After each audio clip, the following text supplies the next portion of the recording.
दोस्तों recent days में आपने देखा होगा बहुत ज़्यादा अनस्टेबिलिटी सी दिखाई दे रही है दुनिया भर में। अगर बहुत ही रिसेंट टाइम की बात करें तो जो जेनजी प्रोटेस्ट हुआ इन नेपाल, जिसमें एक गवर्नमेंट को जो है उठा के फेंक दिया गया। राइट, कई सारे मिनिस्टर्स को मारा गया, कई सारे जो स्टूडेंट्स थे या जो प्रोटेस्टर्स थे उनकी जाने गई। पीछे कारण क्या था कि स्टेट ने सोशल मीडिया को बैन कर दिया या फिर कुछ लेगेसी इश्यूज जैसे करप्शन, नेपोटिज्म और inequality. Right, recently interim leader को भी अपॉइंट किया गया है, but there have been instability in Nepal. इसी तरह की इंस्टेबिलिटी हमें और भी जगहों पे दिखाई देती है, जैसे कि फ्रांस में एक प्रोटेस्ट चल रहा है, ब्लॉक एवरीथिंग। ऑस्टेरिटी पे प्रोटेस्ट है, बेसिकली जो वहाँ की गवर्नमेंट है उन्होंने जो बजट है उसको कट कर दिया और फिर इसके विरोध में लोग आए, प्रोटेस्टर्स सामने आए, रास्तों पे आए, and then again the same thing. या इवन रिसेंटली आपने देखा होगा एक कंजर्वेटिव आइडियोलॉग चार्ली कर्क, इसको भी मार दिया गया। अब इन जो इंस्टेबिलिटी दिखाई दे रही है, राइट, पॉलिटिकल वायलेंस हो या फिर स्टेट और सिटीजन्स के बीच में जो टकराव हो, इसको हम एक इंपॉर्टेंट कंसेप्ट से समझने की कोशिश करेंगे, that is social contract. Political science as well as ethics में ये एक बहुत इंपॉर्टेंट टॉपिक है। हम एथिकल पर्सपेक्टिव से थोड़ा देखने की कोशिश करेंगे, ऑफकोर्स पॉलिटिकल साइंस का भी उसमें यूज होगा। तो सोशल कॉन्ट्रैक्ट है क्या? तो जैसे मैंने कहा कि there have been lot of instability and different reason and there are different triggering points. उसके पीछे ट्रिगरिंग पॉइंट्स कुछ और, बट सिग्नल एक है। कहीं ना कहीं लोगों को लग रहा है कि स्टेट ने अपना डील जो है, स्टेट और सिटीजन के बीच में जो डील होता है उसको ब्रेक करा है और इसी कारण लोग सड़कों पे आए। राइट, अभी जो डील है, डील की बात करें उसको हम सोशल कॉन्ट्रैक्ट थ्योरी से समझने की कोशिश करेंगे। सोशल कॉन्ट्रैक्ट थ्योरी में ये क्वेश्चंस रेज किए जाते हैं। क्या क्वेश्चंस होते हैं? बेसिकली कि जो स्टेट है उसके पास अधिकार कैसे आता है हमारे लिए, या उसके पास कौन से अधिकार है, वो कैसे हमें फोर्स कर सकता है कुछ चीज़ों को करने में, कैसे हमारे ऊपर लॉ बना सकता है, क्या वो लॉ जायज़ है या नहीं, और अगर जायज़ नहीं है क्या आम जनता है उसके पास अधिकार है उसे ना मानने की। इस तरह के क्वेश्चन पोज किए जाते हैं सोशल कॉन्ट्रैक्ट थ्योरी में। तो सोशल कॉन्ट्रैक्ट थ्योरी है क्या? बहुत ही सिंपलिस्टिकली अगर समझे इसे तो इसको हम एक एक्सचेंज के रूप में देख सकते हैं। जैसे स्टेट और जो सिटीजन, इनके बीच में एक अग्रीमेंट है। अग्रीमेंट कैसा?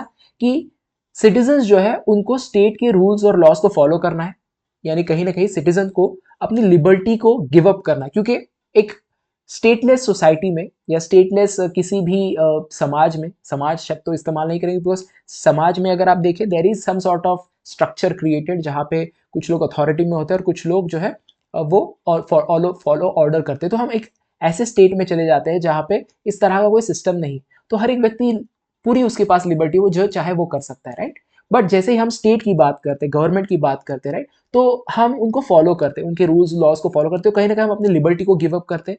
इन रिटर्न हमें क्या मिलता है कि स्टेट हमारे लाइफ को प्रोटेक्ट करता है, हमको सिक्योरिटी देता है, हमें कुछ वेलफेयर देता है। Right, so what is social contract? It's a explicit at times and at times implicit contract between state and people, जहाँ पे people या लोग जो है वो अपने फ्रीडम को गिव अप करते हैं, सम फ्रीडम को, to a common authority. Of course एक कॉमन अथॉरिटी होगी, एंड उसके एवज में उन्हें सिक्योरिटी और बेसिक राइट्स मिलते हैं। राइट, तो जब स्टेट अपने रोल को या अपने अग्रीमेंट को फॉलो नहीं करता, जैसे कि स्टेट बैन कर दे सोशल मीडिया को पूरी तरह से, राइट, तो जो मूलभूत अधिकार है लोगों के, right, freedom of expression, speech, उसको तो पूरी तरह से उन्होंने टेकअप कर लिया या उसको जो है कहीं ना कहीं अंडरमाइन कर दिया। राइट, तो क्या आम जनता के पास अधिकार है कि वो अब स्टेट को फॉलो ना करे? राइट, तो ये क्वेश्चन रेज होता है, कैन सिटीजन रेजिस्ट?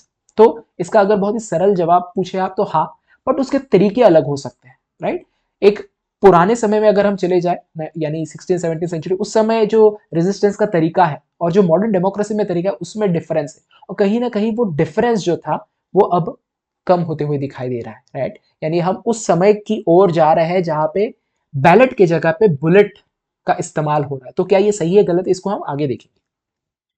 तो ये वर्क कैसे करता है सोशल कॉन्ट्रैक्ट? तो सबसे इंपॉर्टेंट चीज है कंसेंट, यानी जो पार्टीज है, state as well as people, they should have an agreement. It could be an explicit agreement, जैसे हम वोट डालते हैं, राइट, तो हम अग्री कर रहे हैं as a community, as a group of people, that we are going to be part of this process where we will elect some person who will rule us. Right, तो हम agree कर रहे हैं, this is the process and we will put a vote, and whoever is winning then we will agree to follow them. Right, तो explicit agreement है। या फिर जब मिनिस्टर उस मंच पे जाता है, चुन के आता है और वो शपथ लेता है संविधान पे या किसी और ग्रंथ पे, राइट, तो वो बोलता है कि मैं अपने जो भी ऑब्लिगेशंस उसको फॉलो करूंगा। ऑब्लिगेशंस क्या है? कि लोगों की सेवा करना। राइट, तो एक अग्रीमेंट कभी भी एक्सप्लिसिट होता है, कई बार इम्प्लिसिट होता है। जैसे कि कोई एक बच्चा है, राइट, उसने तो कोई अग्रीमेंट के बारे में नहीं सुना है, राइट, वो सड़क इस्तेमाल कर रहा है, राइट, वो 15-16 एज का है, उसने ना ही वोट दिया है या कुछ और, but he is using his roads, he is using bridges, he is using hospitals, right. सो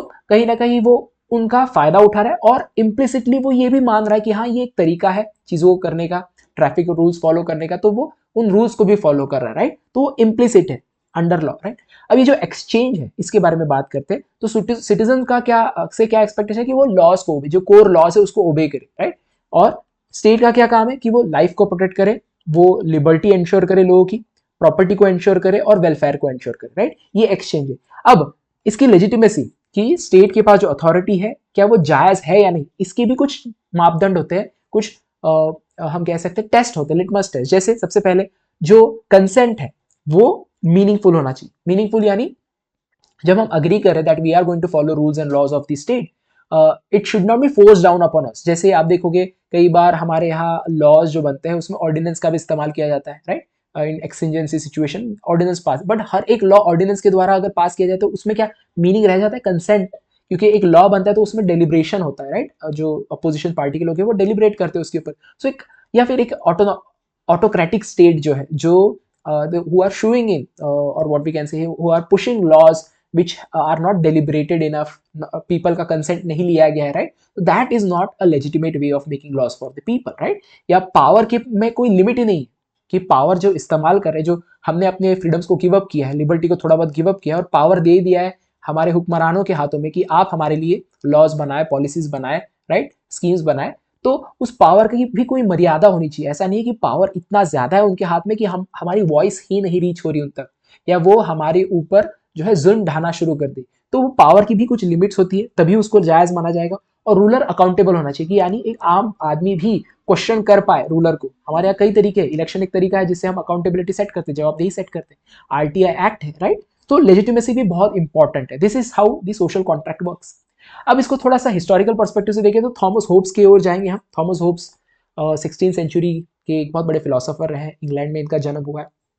उन्होंने कहा कि ये सोशल कॉन्ट्रैक्ट बना कैसे उन्होंने कहा आप स्टेट ऑफ नेचर की बात करें। स्टेट ऑफ नेचर यानी जब हम एक एज उस तरह के जीवन की बात कर रहे हैं जहाँ पे कोई अथॉरिटी नहीं थी, राइट। हर एक व्यक्ति अपने मर्जी का मालिक था और हर एक व्यक्ति के अंदर भूख होती थी, पावर की भूख, और इसको वो गलत नहीं मानते कि ये भूख खराब है। हर एक व्यक्ति के पास पावर की भूख होती है और वो अनसेटिस्फैक्ट्री होती है, यानी जितना पावर मिले उतना कम लगता है, राइट।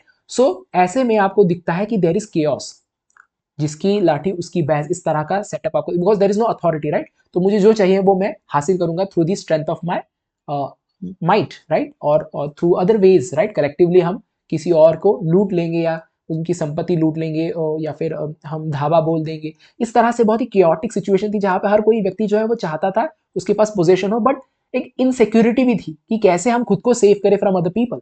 इसको कहते हैं war of all against all. ऐसे सिचुएशन में लोगों को लगा एक स्ट्रॉन्ग अथॉरिटी की जरूरत है, बहुत ही स्ट्रॉन्ग अथॉरिटी जो सभी को मौका तो दे कि उसको जो चाहिए वो हासिल करे, बट एक तरीका हो उस चीज का, राइट। तो people what they did is that they started organizing themselves in a way कि एक अथॉरिटी उन्होंने क्रिएट की और फिर उसको पावर दे दिया और उसको अल्टीमेट पावर दे दिया। ऐसा नहीं है कि अब वो डिसाइड करेगा हमारे लिए कि हम कैसे बर्ताव करें, हमारे रिलेशंस कैसे मेडिएट हो, राइट। सो इससे क्या होगा, वायलेंस खत्म हो गया, राइट। बट इंप्लीकेशन क्या है कि यहाँ पे स्टेबिलिटी ज्यादा इंपॉर्टेंट है, कि सोसाइटी में स्टेबिलिटी हो वो ज्यादा प्राथमिकता है कंपेयर टू लिबर्टी। लिबर्टी यानी हर एक व्यक्ति जो चाहता है वो कर पाए, राइट, इसको लिबर्टी कहते हैं। अब स्टेबिलिटी लिबर्टी के ऊपर चली गई है, यानी first thing is that there has to be order, only then आप जो है कुछ उसमें लिबर्टी ढूंढ सकते हैं, राइट। अगर आप इसे इस तरह देखें, पुलिस स्टेट की बात की जाती है, राइट, पुलिस स्टेट की, पुलिस के पास बहुत ज्यादा ताकत हो या स्टेट अथॉरिटी के पास बहुत ज्यादा ताकत, तो वो लॉ एंड ऑर्डर मेंटेन करेगी, राइट। अब लॉ एंड ऑर्डर मेंटेन होगा तभी आपके पास ऐसा एक तरीका होगा जीने का जहां पे आप अपनी लिबर्टीज को एंजॉय कर पाएंगे, राइट। तो अगर यहाँ पे रेजिस्टेंस की बात करें कि यानी स्टेट अपने एंड से हमारे लाइफ को प्रोटेक्ट नहीं कर पा रही, राइट, तो हम रेजिस्ट कर सकते हैं स्टेट को, अदरवाइज हम नहीं रेजिस्ट कर सकते स्टेट को, राइट। तो disobedience rarely justify, Thomas Hobbes disobedience को जस्टिफाई नहीं करते कि जैसे नेपाल में हो रहा है डिसोबीडियंस ही है, राइट, या फिर फ्रांस में हो रहा है, it is a disobedience, but it is very rarely justified only when state is not able to protect your life, आपकी लाइफ को प्रोटेक्ट नहीं कर पा रही, राइट। या आपकी प्रिजर्वेशन की, आपकी लाइफ को ही वो छीन रही है, तभी आप रेजिस्ट कर सकते हैं, राइट। अगेन लाइफ को छीनना, स्टेट के पास अथॉरिटी है, they can take away our life, but there has to be a process. आपने कोई गलती की होगी, एक ऐसा जघन्य अपराध किया होगा जहां पे as per law you are put on guillotine, right. तो इस तरह की चीजें वो कहते हैं। तो मोटा मोटी वो स्टेट को ज्यादा पावर की बात करते हैं, और सिटीजन के पास है, वो एंजॉय कर सकते हैं अपने राइट्स को, लिबर्टीज को, but under a strong state. Then came John Locke. 16 century में के बाद 17 सेंचुरी में जॉन लॉक आए। उन्होंने कहा कि ऐसा नहीं है कि लोग अनरीजनेबल हैं, राइट। इवन जब स्टेट और इस तरह की अथॉरिटी नहीं थी, तब भी लोग रीजनेबल थे, कंपैशनेट थे, वो एक दूसरे के साथ मिल बांट के काम करते थे, राइट। तो ये जो आप कह रहे हैं right to life, right to liberty, ये स्टेट हमें दे रही है, राइट, कि वो ऐसा माहौल बना रही है कि हम अपने राइट टू लाइफ को प्रोटेक्ट, हमारी जो हमारी राइट टू लाइफ है उसको हम एंजॉय कर पाए, लाइफ टू लिबर्टी को हम एंजॉय कर पाए। तो वो कहते हैं ऐसा नहीं है।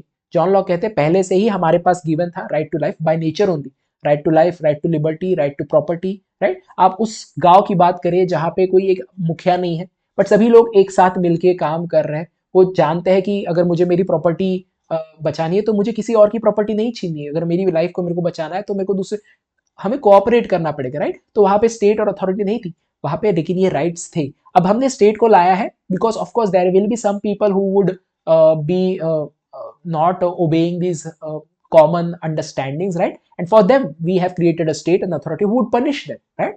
So people already have natural rights, life to life, right to liberty, right to property, before state came into existence. तो हमने of course state mechanism create किया, but limited government की वो बात करते हैं। स्टेट के पास इतना ज्यादा अधिकार नहीं होना चाहिए कि वो हमारे लिबर्टीज को इन्फ्रिंज कर पाए, राइट। उन्हें हमारे राइट्स को प्रोटेक्ट करना है, बट लिमिटेड पावर होगा उनके पास। तो कंसेंट जो है वो हम विड्रॉ कर सकते हैं, अगर स्टेट अपना काम नहीं कर रही, हमारे लाइफ को प्रोटेक्ट नहीं कर पा रही, हमारे राइट्स को नहीं इंश्योर कर पा रही, लिबर्टी को, वेलफेयर को, राइट, तो हम अपना कंसेंट ले सकते हैं। हम इलेक्शन के द्वारा उनको चेंज कर सकते हैं, राइट। गवर्नमेंट को चेंज कर सकते हैं थ्रू इलेक्शन।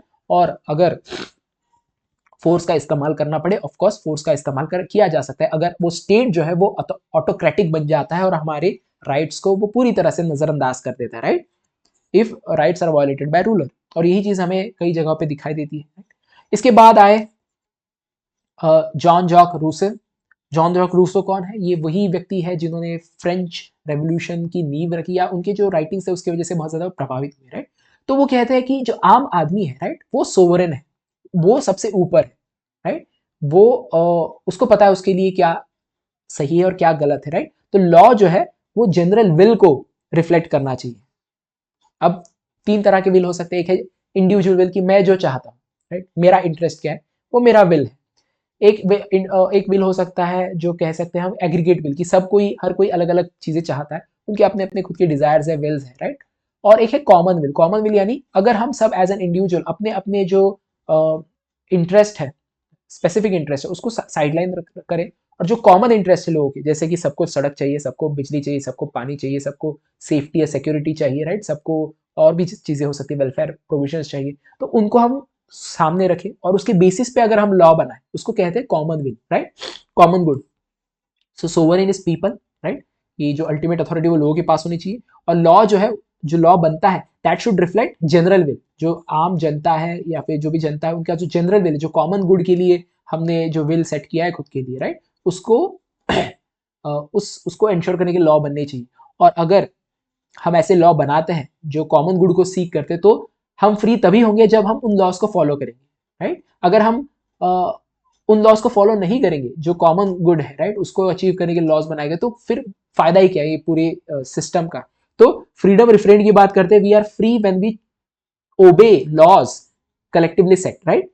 बट ऑफकोर्स जो कॉमन विल है वो मेजोरिटी विल भी बन सकता है, यानी जो मेजोरिटी जो समाज है वो अगर डिसाइड करे कि ये हमारे लिए कॉमन गुड है, तो माइनॉरिटी की राइट्स का क्या।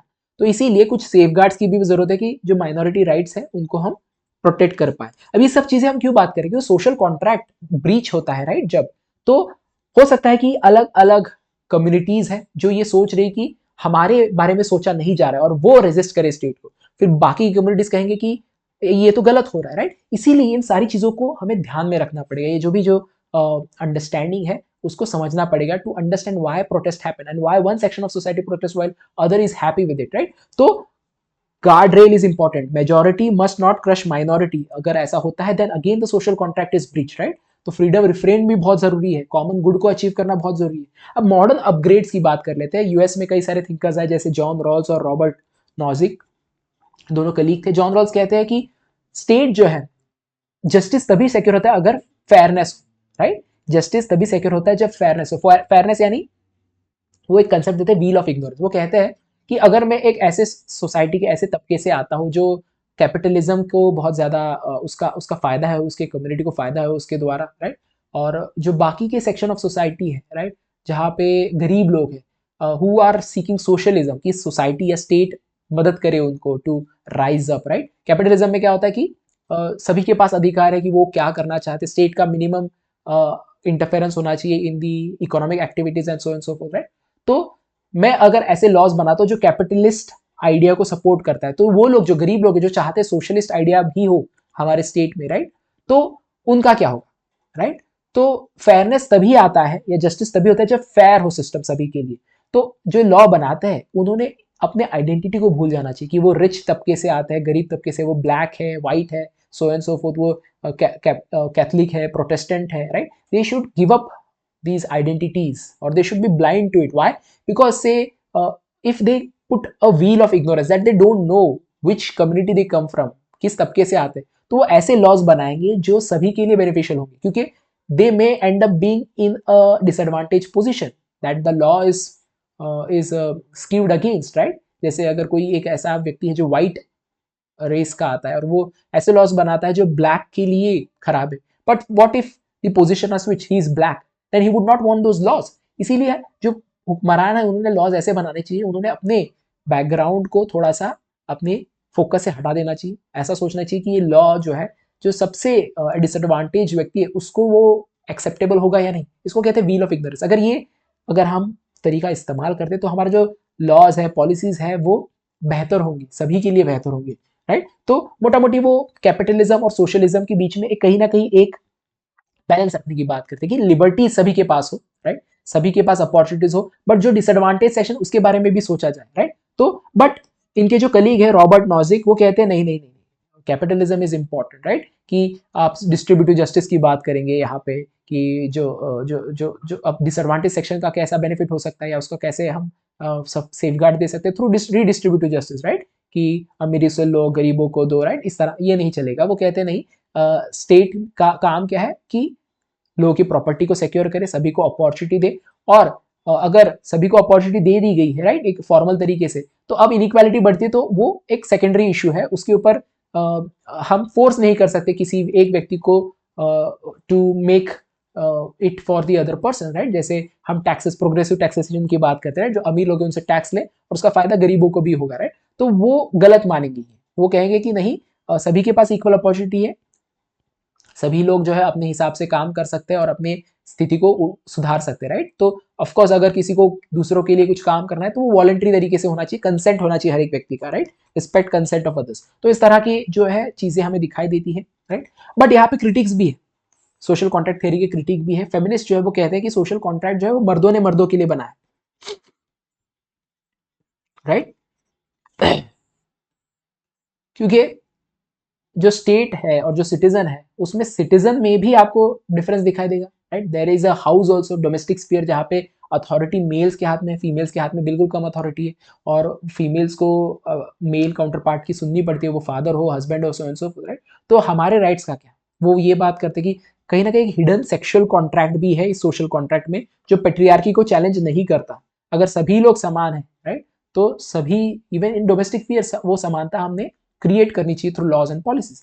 देन क्रिटिकल रेस थियरी ये कहते हैं कि जो ऐसे तबके हैं समाज के जिनको हिस्टोरिकली सब्जुगेट किया गया है, वो ब्लैक हो या फिर कोई और हो, राइट। इंडिया में कास्ट के बेसिस पे हम देख सकते हैं, तो लॉज बनाते समय उनके पोजीशंस को ध्यान में रखा गया। क्योंकि अगर आप यूएस की बात करें तो लिबर्टी को तो प्रोनाउंस कर दिया था वहां पे, वहां के स्टेट ने लिबर्टी की मूर्ति भी बना ली, राइट। बट वहां पे फिर भी जो ब्लैक कम्युनिटी उनके ऊपर अत्याचार हुए, जिम क्रो लॉस थे वहां पे, स्लेवरी को भी बहुत देर से अबॉलिश किया, उनको सिविल राइट्स भी बहुत लेट मिले, राइट। तो सोशल कॉन्ट्रैक्ट में रेशियल ग्रुप्स की जो है भूमिका बहुत कम है।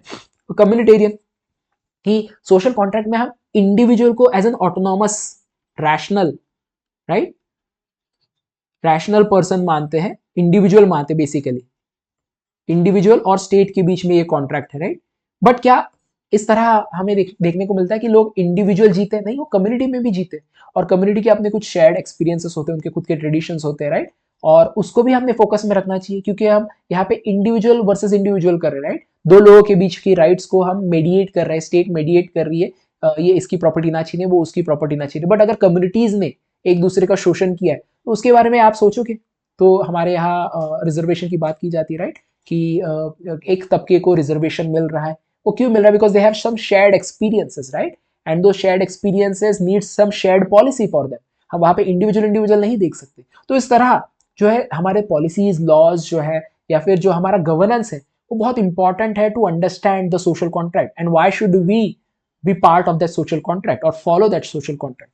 इंडिया में अगर हम देखें, कॉन्स्टिट्यूशन की बात की जा सकती, कॉन्स्टिट्यूशन हमारे लिए एक सोशल कॉन्ट्रैक्ट है, जहाँ पे हम फंडामेंटल राइट्स की बात करते हैं, राइट। तो इस कॉन्ट्रैक्ट के द्वारा सभी को फंडामेंटल राइट्स दिए गए हैं, ड्यूटीज है हर एक नागरिक के, उसको फॉलो करने चाहिए, राइट। डीपीएसपी है, स्टेट के पास भी कुछ, स्टेट को भी कहा गया कि ये सोशल गोल्स है, आपको अचीव करने, राइट। और इसको लेजिटिमेसी कैसे मिलती है इस कॉन्स्टिट्यूशन को, या इस पूरे पूरे प्रोसेस को, या इस पूरे स्ट्रक्चर को? Through various means. हमारे यहाँ हर बार इलेक्शन होता है, फेयर इलेक्शन होना चाहिए, रूल ऑफ लॉ फॉलो होना चाहिए, कोर्ट्स जो इंडिपेंडेंट है, अगर कोर्ट्स इंडिपेंडेंट नहीं हुए तो लॉज जो है वो जो स्टेट है उसके फायदे के होंगे रादर देन सिटीजन्स के फायदे के। इसीलिए इंडिपेंडेंट कोर्ट बहुत इंपॉर्टेंट है, पब्लिक पार्टिसिपेशन इंपॉर्टेंट है, राइट। और सबसे इंपॉर्टेंट टेस्ट क्या है इसके, कि पॉलिसीज जो है वो कंसेंट के द्वारा किए गए, राइट। जो 3 फार्म लॉस की बात की जा रही थी कि वहां पे कंसेंट नहीं लिया गया, ऐसा कहा गया था, राइट। बट इसी कारण लोगों ने उसके खिलाफ प्रोटेस्ट किया, राइट। तो वहां पे रेजिस्टेंस दिखा लोगों का अगेंस्ट दिस स्टेट, राइट। या लीगल बेसिस होना चाहिए किसी भी लॉ का।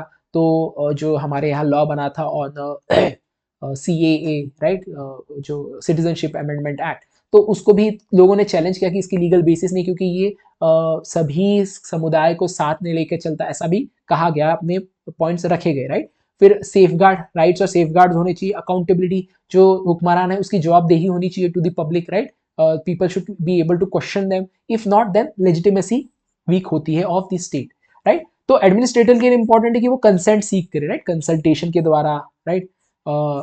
या फिर कई और असेसमेंट्स होते हैं, जैसे एनवायरमेंटल इम्पैक्ट असेसमेंट, राइट।